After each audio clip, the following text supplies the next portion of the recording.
Welcome to the Life Success and Legacy Podcast. We're glad you're here, and we hope you enjoy the episode.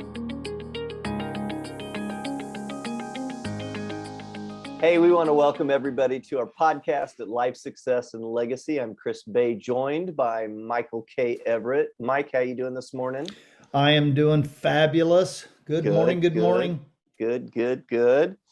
Well, we've got a topic today. The last couple of podcasts, we've been talking about some of the questions that come up in our boot camps. And we recommend people join us for one of our boot camps. You can sign up for one of those learning events on our website at lifesuccesslegacy.com. We've got lots of resources there for learning. We've got learning kits. We've got learning opportunities with our webinars, with our boot camps. You can order books there, all kinds of things depending on your learning style as you want to learn about infinite banking. And of course, there are links to our podcast, which we've been releasing about every 2 weeks since 2016. My goodness gracious. It seems like a long time. It does now. I don't really think you and I have that much to talk about. No, we really don't.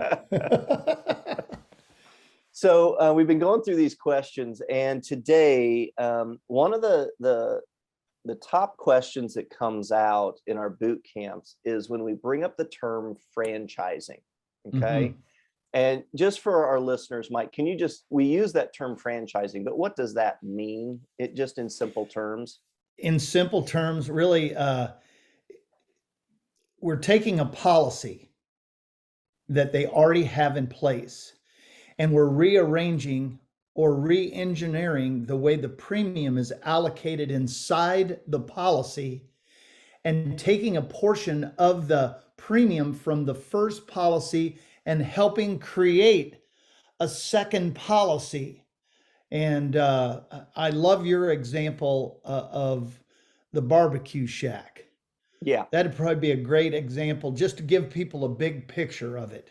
Well, yeah, if you take any restaurant, right, McDonald's, barbecue shack, whatever it is, if you've got one of those restaurants that's doing really well on the east side of town, wouldn't you pull a few of the proceeds from that business and start another one on the west side of town? Now you've got two businesses, right? If anybody has followed the business model with McDonald's, right? And many businesses have followed that model.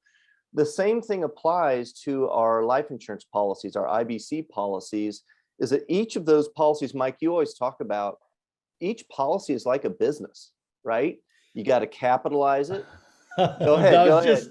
I was just going to go there. You know, as you were talking about the McDonald's or the Burger Shack or a barbecue shack, really it's think long term, capitalize generously. And so those are the first two of Nelson's principles in play when you're thinking about a business. And the great thing about IBC is Nelson says every time you start a brand new policy, it's like starting a brand new business.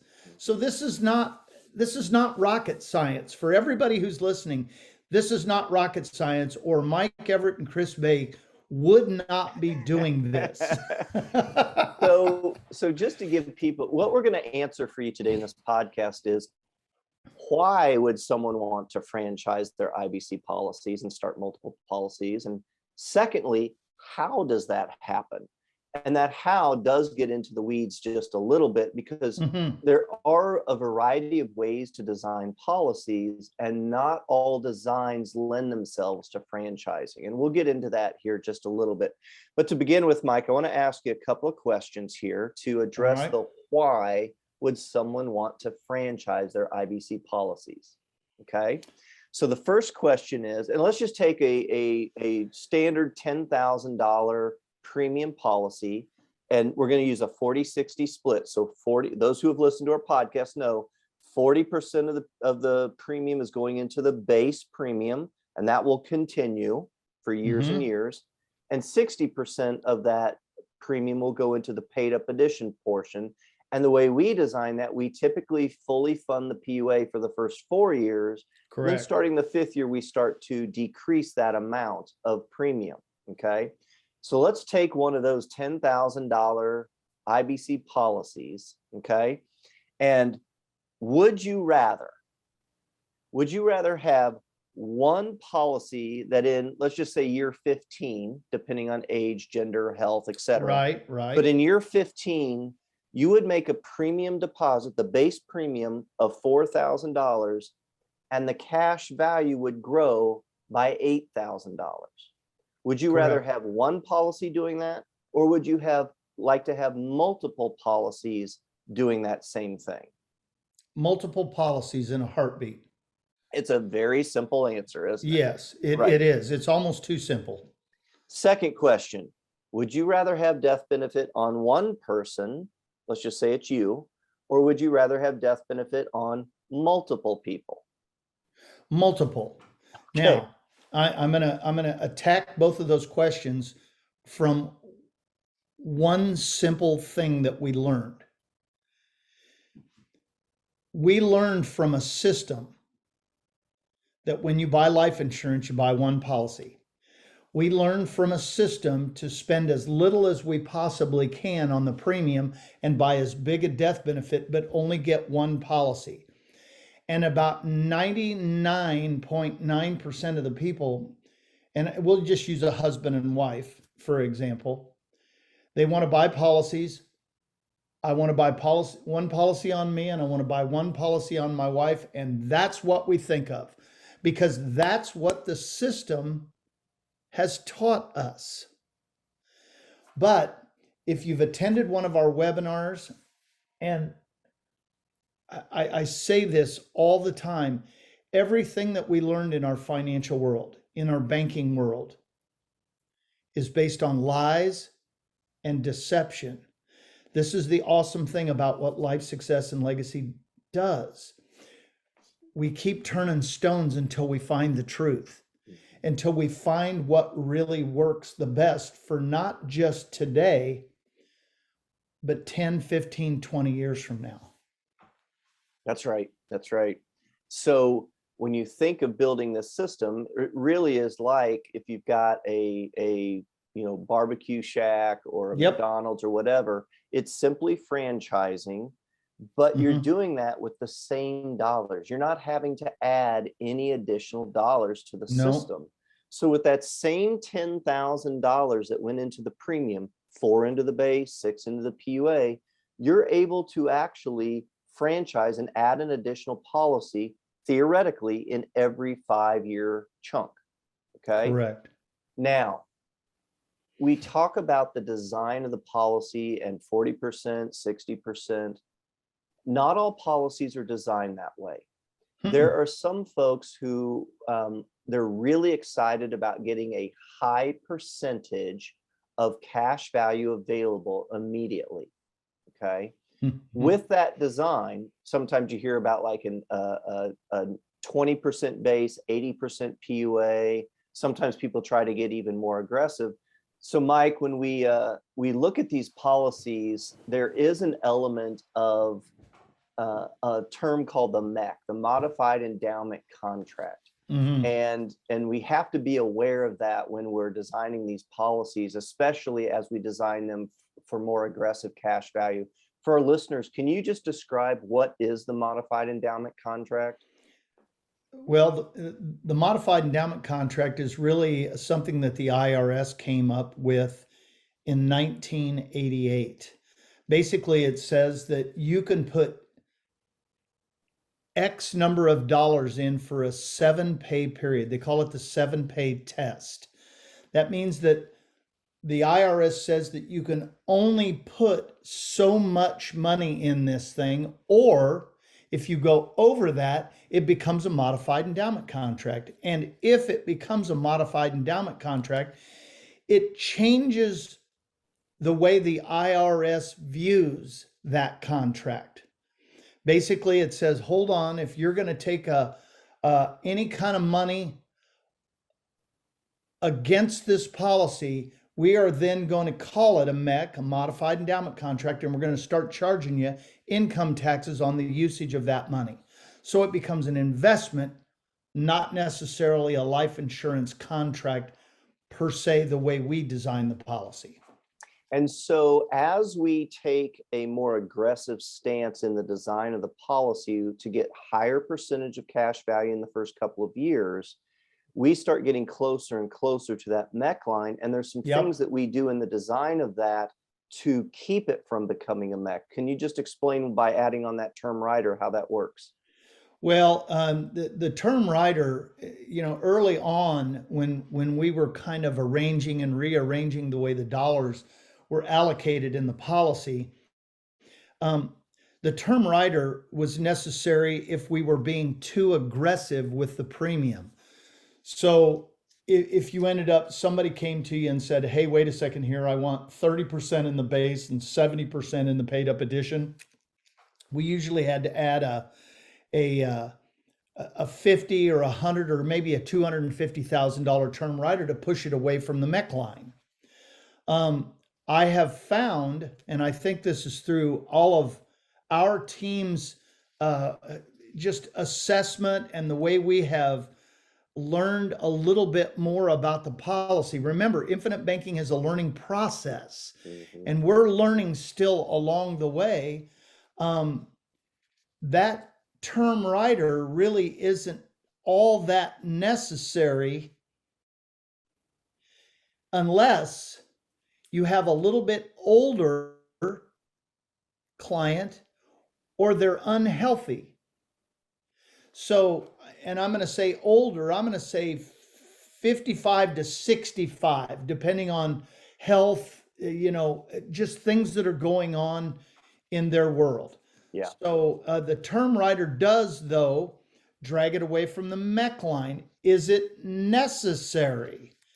And golly, I hate to do this. I'm going to jump over to page 38 in the book. Page 38 in the book actually gives you a design of different policies of why it becomes a MEC. There is in detail on pages, it's called Creating the Entity, 36, 37, 38, and 39. It actually goes into detail in Nelson's book of what the MEC line is, why we do what we do, and where Nelson really helped us learn how to design the policy so it did not become a modified endowment contract. And so the reason that we want to bring this up to our listeners is if you are asking for a more aggressive, higher cash value in the early years of your policy, you're going to have to add a significant term rider onto that. And if you do that, you have to keep everything in place. Otherwise, it will become a MEC and you don't have the flexibility to franchise. No. So what Nelson gave us was an example of this 40-60 split, which is still aggressive for cash value. Yep. But it also takes long-term thinking into mind because you're not shrinking down that base so small. And the base is really the engine of this thing over the long haul. It totally Remember, is. the PUA we're dropping after the first 4 years, or we're decreasing it after the first 4 years. So those are things that we've taken into consideration as both the short-term benefits as well as the long-term benefits.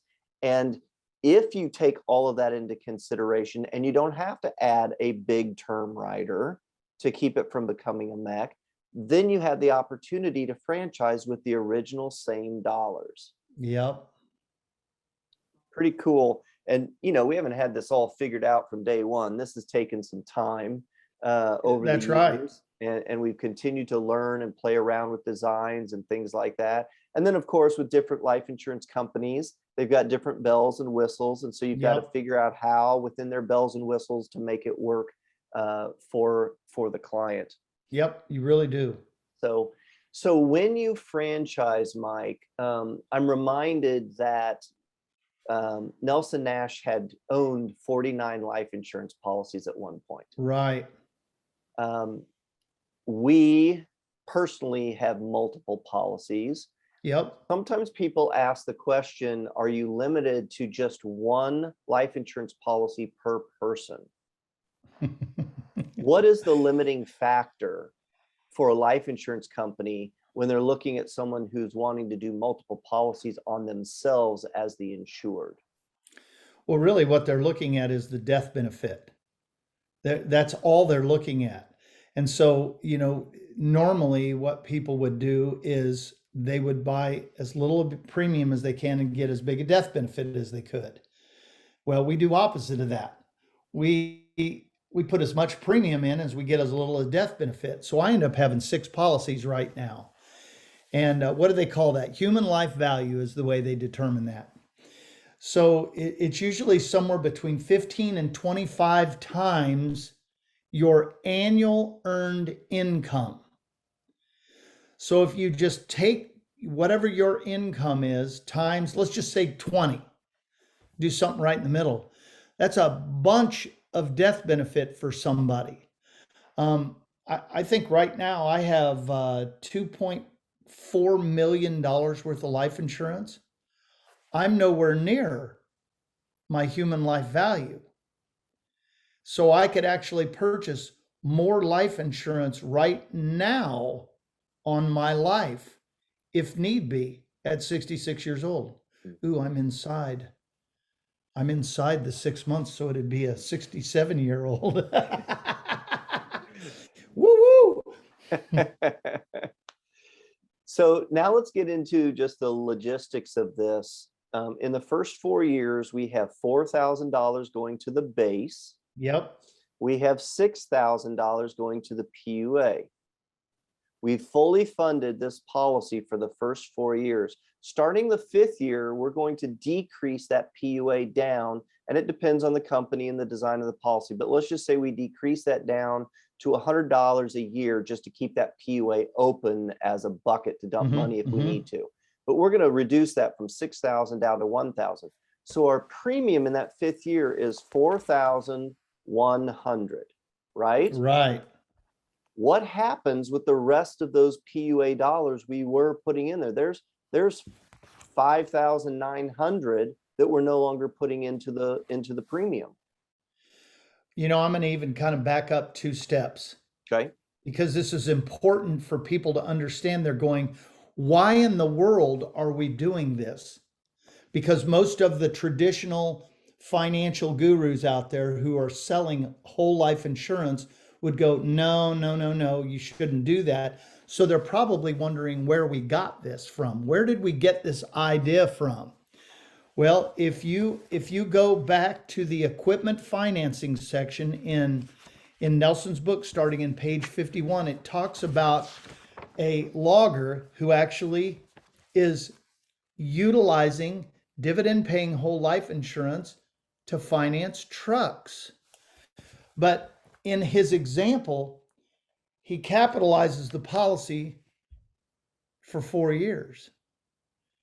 And then he has different examples where he actually drops the paid up edition rider in the book. So where did we get this idea? We got it right out of Nelson's book. Now, the awesome thing is, and I'm going to now attack your question. If we're doing this and we're doing it the right way, then that means that we're paying $4,000 in the base, $6,000 in the PUA. You indicated, though, in year 5, we're basically doing away with the $6,000 paid up edition rider, and we're putting the minimum of $100 just to keep this bucket open over here. Well, we have found through a lot of trial and error that most of the time, if you leave the base and the PUA on, it actually decreases the internal growth of the policy from year 5 to about year 12 or 13. So it takes a little bit of time to get back to what we call breaking, quote unquote, even. But in year 5, when we dropped the PUA down to the minimum $100, we put $4,000 in. This thing grows by $4,700, $4,800, $4,900. Now, for all of you people who are interested in rates of return, if you take $4,800 and you divide it by 4,000, it's 20% rate of return. Now, I don't know any place in America that you're going to get 20% on your money. This is just life insurance. So if we do this properly, and we grow this thing the way it's supposed to be, now we're going to get into franchising. You pay your annual base premium of $4,000 and it grows by $4,800. How much were you used to spending on your original policy? 10 grand. Well, what would happen if all of a sudden we took a policy loan of $4,000, we put the original $6,000 with it, and we started a brand new policy for you or somebody else that you have an insurable interest in? So wait a second, let's just use it on me, for example. So the first policy, we paid $10,000 for the first 4 years. Let's just say it was $300,000 worth of death benefit. I'm just using this as an example. And it grew to about $400,000 in year 5. Well, we take the policy loan, we put the $6,000, and we start the policy again of $10,000. Is the $500,000 of death benefits still in place? It is. Is there a brand new policy of $400,000 or $350,000? I don't even care what it is. So for the same $10,000, I have 500 plus 400 using the same $10,000. So I have $900,000 worth of death benefit. Does that mean that I have more cash value available to utilize? It does. So you're actually getting a win-win situation for every single time that you decide to start a new policy or what we call franchise. That's right. Man, that's good. But if we had designed that original policy highly aggressive for cash value, like a 20% base, 80% PUA, and we had to add a big term rider on there to keep it from mecking, we have to keep that all together for a long period of time. Otherwise, it will become a mech. So it reduces your opportunity to franchise your system. You know, I love what Mike Crawford always says when you decide to get aggressive in the design of that thing. If you are designing the policy aggressively on the front end, you are getting something more cash on the front end, but you're giving up something really huge 20, 25 years from now. So that really doesn't go along with Nelson's whole thought process of think long term. That's right. And then the capitalization, we tell people capitalize generously. Well, you're not really capitalizing generously when you're putting it all into the PUA and or a term rider. You're actually defeating something that could be really great 15, 20, 30 years from now when you really, really, really need the money. Mm-hmm. Yeah. Well, there's a lot of nuances into franchising for sure. And we've been doing this auditorily for people listening, which makes it challenging. If they want to sign up for one of our boot camps, we actually show visuals and we use illustrations and we get into the details of this. You can sign up for our boot camps on our website at lifesuccesslegacy.com. We recommend that you join a webinar. We do those live. Mike typically does those on Monday evenings live, about every other, twice a month or so. He does those. And that really is a good foundational learning of some of the concepts of, like when Mike mentions think long term and some of those things, he addresses those foundational learnings in the webinar. If you do the webinar and you've been listening to our boot camps or listening to our podcast, you are ready for the boot camp. And that's an opportunity where we dive in deep into some of these issues. We show examples of what a strategy would look like and how we design the strategies for clients using our software. So after you do that whole process, you will have a very clear understanding as to whether you think IBC is for you or not. Even more so, we know that really deep learning happens when it's meaningful to you. And what's really meaningful is you seeing your plan with your numbers. And so Amen. if you're curious and you want to see what an IBC strategy would look like for you, no cost. Reach out to us. We'd be happy to walk through our process, do our dream conversation, send you the link to our Inspiring Hope and Freedom software, and we will design a strategy for you to review and think about. So good stuff, Mike Everett, as always. Your fantastic explanation of franchising. Thank you for sharing that information. I love how you always take us back to Nelson's book, The Foundations of what Nelson taught us. Yep, it's important. It is important. All right, for our listeners, if you're listening on podcast and you could download and leave a review, it would help us out a lot. If you're watching on YouTube, leave a comment and like. If you don't want to do any of that, that's cool. Just thanks for joining us, and we hope that you'll continue and find our podcast beneficial. Thanks for joining us. Thanks, Mike Everett. All right, bye.